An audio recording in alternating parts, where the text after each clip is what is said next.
ఇర్మియా గ్రంథము 33వ అధ్యాయము 3వ వచనం. నాకు మొరపెట్టుము, నేను నీకు ఉత్తరమిచ్చేదను, నీవు గ్రహింపలేని గొప్ప సంగతులను, ఘోరమైన సంగతులను నీకు తెలియజేస్తును. ప్రియమైన దేవుని బిడ్డలారా, యేసు ప్రభువు వారు పలుకుతున్న ఒక విలువైన మాటలు. నాకు మొరపెట్టండి, నేను మీకు ఉత్తరమిస్తాను, జవాబిస్తాను. అంటే నాకు ప్రార్థించండి, నన్ను అడగండి. మత్తయి సువార్త 7వ అధ్యాయము 7వ వచనంలో ఒక మాట యేసు ప్రభువు వారు పలుకుతారు, అడుగుడి మీకు ఇయ్యబడును, వెదుకుడి మీకు దొరుకును, తట్టుడి మీకు తీయబడును, అడుగు ప్రతివాడు పొందును. దేవుడు ఒక గొప్ప అభయాన్ని కలుగజేస్తున్నాడు. నాకు ప్రార్థించండి, నేను మీకు జవాబిస్తాను. నన్ను అడగండి, నేను మీకు సహాయం చేస్తాను. అంటే ఎంతో గొప్ప మాట అక్కడ పలుకుతున్నారో చూడండి. మనము దేవునికి ప్రార్థిస్తాడటండి, దేవుడు మనకి ఉత్తరం ఇస్తాడట, జవాబిస్తాడట. చాలాసార్లు మన విశ్వాస జీవితంలో, భక్తి జీవితంలో దేవునికి ప్రార్థించడం తక్కువ, మనుషుల దగ్గర చెప్పుకోవడం ఎక్కువ. ఏదైనా సమస్య వచ్చినప్పుడు, ఏదైనా కష్టం వచ్చినప్పుడు, ఏదైనా బాధ వచ్చినప్పుడు మనము మనుషుల దగ్గరికి వెళ్ళి చెప్పుకుంటాం.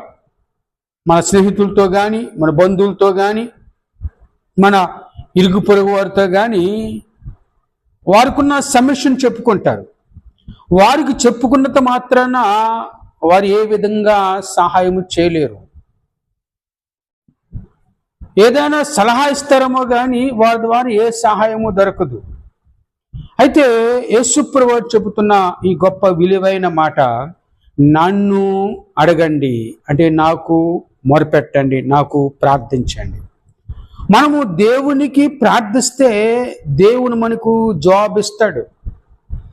మనము దేవుణ్ణి అడిగితే దేవుడు మనకు సహాయం చేస్తాడు.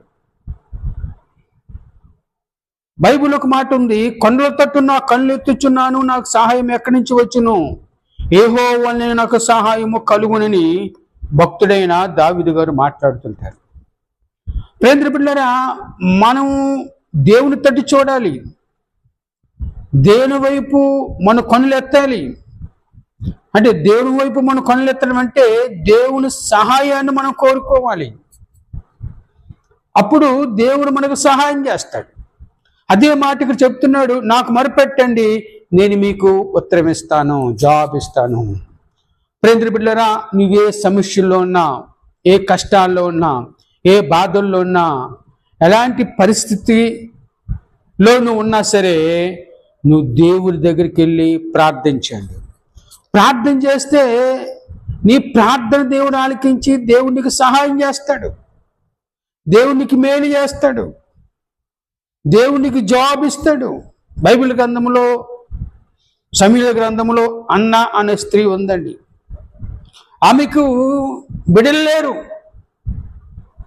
అయితే ఆమె చేసే గొప్ప పని ఏంటంటే, సంవత్సరం దేవుని మందిరానికి వెళ్ళి దేవుని మందిరంలో ప్రార్థన చేస్తుండేది, దేవుణ్ణి అడుగుతుండేది.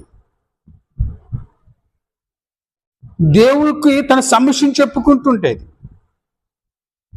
ప్రభువా, నాకు ఈ సమస్య ఉంది, నాకు బిడ్డలు లేరు, నాకు బిడ్డలు అనుగ్రహించండి.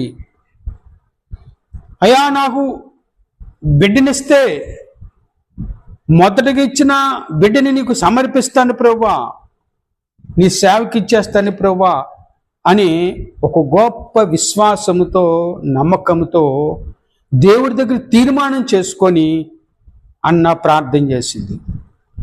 ప్రేమ బిడ్డలారా, అన్న చేసే ఆ కన్నీటి ప్రార్థన దేవుడు విన్నాడు. దేవుడు విని వాగ్దానం చేశాడు, ఇదే సమయానికి, ఇలాంటి దినాల్లో నీ గర్భమున ఒక కుమారుడు పుడతాడు అని దైవజనుడిని ఏలీ ద్వారా మాట్లాడతాడు అన్నతో. ప్రేమ బిడ్డలారా, ఎంత గొప్ప కార్యమే చూడండి. ఆమెకున్న సమస్యని ఎక్కడో చెప్పుకోలేదు, ఎక్కడికే వెళ్ళలేదు, కానీ తనకున్న సమస్యని దేవుడితో చెప్పుకుంది, తనకున్న కష్టాన్ని దేవుడితో చెప్పుకుంది, తనకున్న లోటు దేవుడితో చెప్పుకుంది, దేవుడి సహాయాన్ని కోరుకుంది. దేవుడు ప్రార్థన ఆలకించేవాడు, దేవుడు జాబ్ ఇచ్చే దేవుడు. నువ్వు ఎలాంటి పరిస్థితుల్లో నువ్వు ఉన్నా నీ సమస్యని దేవుడికి చెప్పుకుంటే దేవుడు తప్పనిసరిగా మనకు సహాయం చేస్తాడు. అందుకే దేవుడు చెప్తున్నారు, నాకు మొరపెట్టండి, నేను నీకు ఉత్తరం ఇస్తాను, మీకు జాబ్ ఇస్తాను, నేను మీకు సహాయం చేస్తాను. ఎంతో గొప్ప మాట అండి. ఈ మాట లోకంలో ఎవరైనా పలకగలరా, చెప్పగలరా? కానీ దేవాతి దేవుడని సృష్టికర్తని యేసు ప్రభువారు నీతో నాతో చెప్తున్నాడు. అందుకే దేవునికి ప్రార్థించండి, దేవుడి సహాయాన్ని కోరుకోండి, దేవుడు మీకు సహాయం చేస్తాడు. అంతేకాకుండా నువ్వు గ్రహింపలేని గొప్ప సంగతులను, ఘోరమైన సంగతులను నీకు తెలియపరుస్తాడట. ఏదైనా నీకు కష్టం ఎదురైనప్పుడు, సమస్య ఎదురైనప్పుడు దేవుడి యొక్క ఆలోచనకి మనం అప్పగించుకోవాలి, దేవుడికి మనం చెప్పుకోవాలి. ఎప్పుడైతే దేవుడికి మన సమస్య చెప్పుకుంటావో దేవుడు అనేక రీతులుగా నీకు సహాయం చేస్తాడు. నూతన ఆలోచనలు, నూతన తలంపులు దేవుడు నీకు అనుగ్రహిస్తాడు. ఆ సమస్య నుంచి తప్పించే మార్గాన్ని దేవుడు నీకు ఆలోచన కలుగజేస్తాడు. ప్రేమ బిడ్డలారా, కాబట్టి గ్రహింపలేని గొప్ప సంగతులు నీకు దేవుడు తెలియపరుస్తాడు. ఎప్పుడంటే నువ్వు ప్రార్థన చేసినప్పుడు, దేవునికి మొరపెట్టుకున్నప్పుడు, నీ సమస్య దేవుడితో చెప్పుకున్నప్పుడు దేవుడు నీ జీవితాల్లో గొప్ప కార్యాలు చేస్తాడండి. మనము దేవుడితో చెప్పుకోం, కానీ మనుషులతో చెప్పుకుంటాం. చెప్పుకోవడం వల్ల నీకు నష్టం తప్ప లాభమే ఉండదు. మనుషులు ఏం చేస్తారంటే నువ్వు చెప్పుకున్న సమస్యను తన హృదయంలో పెట్టుకోరు, 10 మందికి చెప్తారు. దానివల్ల నీకు సమాధానం ఉండదు, నీకున్న బాధ ఇతరులకి చెప్పినట్లుగా ఉంటుంది.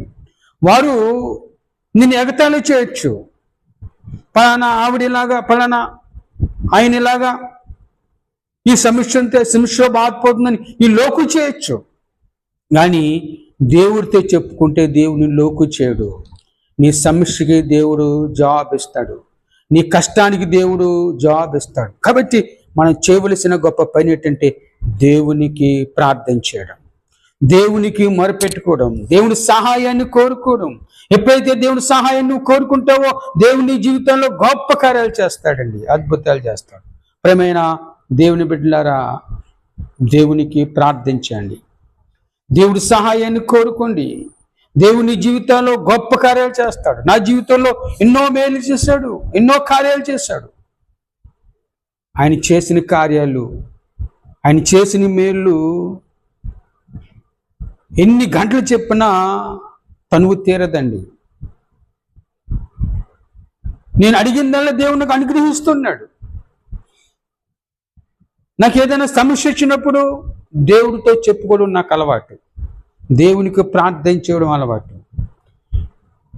కుటుంబంలో కానీ, సంఘములో కానీ, వ్యక్తిగతంగా కానీ, ఎవరి ద్వారా కానీ ఏదైనా నాకు ఇబ్బంది కలిగినప్పుడు, కష్టం వచ్చినప్పుడు దేవుడి సందులోకి వెళ్ళి దేవునికి ప్రార్థన చేస్తాం. బైబిల్ గ్రంథంలో ప్రేమ బిడ్డలారా, హిజ్కియా అనే ఒక రాజు ఉన్నాడు. ఆ రాజు దగ్గరికి ఒక ప్రవక్త వెళ్ళాడు. ప్రవక్త వెళ్ళి, నువ్వు చనిపోతున్నావు కాబట్టి నీ ఇల్లు చక్కబెట్టుకో అన్నాడు. అప్పుడు ఆ హిజ్కియా అనే రాజు చేసిన గొప్ప పని ఏంటంటే ప్రేమ బిడ్డలారా, యెరూషలేము తట్టున్న ఆ కిటికీలు తీసి దేవుడి తట్టు తిరిగి దేవునికి ప్రార్థన చేయడం ప్రారంభించాడు. ప్రభువా, నీ ఎదుటని ఎలా ఉన్నానో నీకు తెలుసు కదా, ఎంత యథార్థంగా, నీతిగా, భక్తిగా, విశ్వాసంతో జీవించాను నీకు తెలుసు కదా, కృపతో జ్ఞాపకం చేసుకోమని దేవుణ్ణి అడుగుతాడండి, ప్రార్థన చేస్తాడు.